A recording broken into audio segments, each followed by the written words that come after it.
เจ้าไม่เคยมีใครมาสอนเลยเหรอว่าเจ้าคือจิตเฮ้เขาสอนให้เจ้าเอาร่างกายไปปฏิบัติเหรอจิตโอ้มิน่าล่ะเจ้าก็เลยไม่ได้อะไรจากการปฏิบัตินั้นน่ะจิตเขาสอนให้เจ้าไปท่องตำราแบกความรู้ส่วนนู่นส่วนนี้เต็มไปหมดเลยเหรอโอ้ไม่มีใครสอนเลยว่านั่นคือนามธาตุอ่ะมิน่าล่ะจิตเอ๋ยเจ้าถึงมาเครียดอยู่อย่างเงี้ย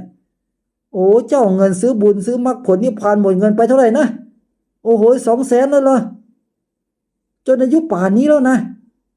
แล้วเป็นไงแล้วตอนนี้มาเครียดอีกแสดงว่าการปฏิบัติทั้งหมดเจ้าทำมาเนี่ย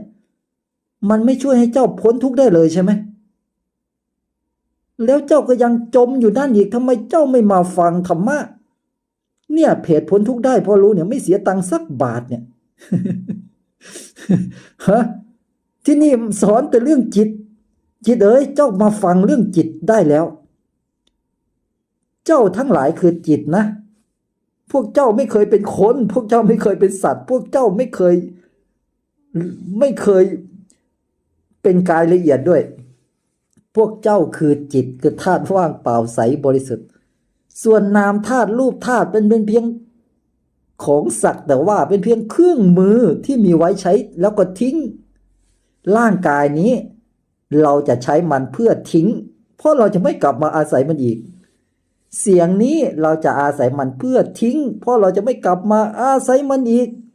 มโนภาพนี้จะอาศัยมันเพื่อทิ้งเราจะไม่โง่มาอาศัยมันอีกอารมณ์นี้จะอาศัยมันเพื่อทิ้งเราจะไม่โง่มาอาศัยมันอีกที่รู้อยู่นี้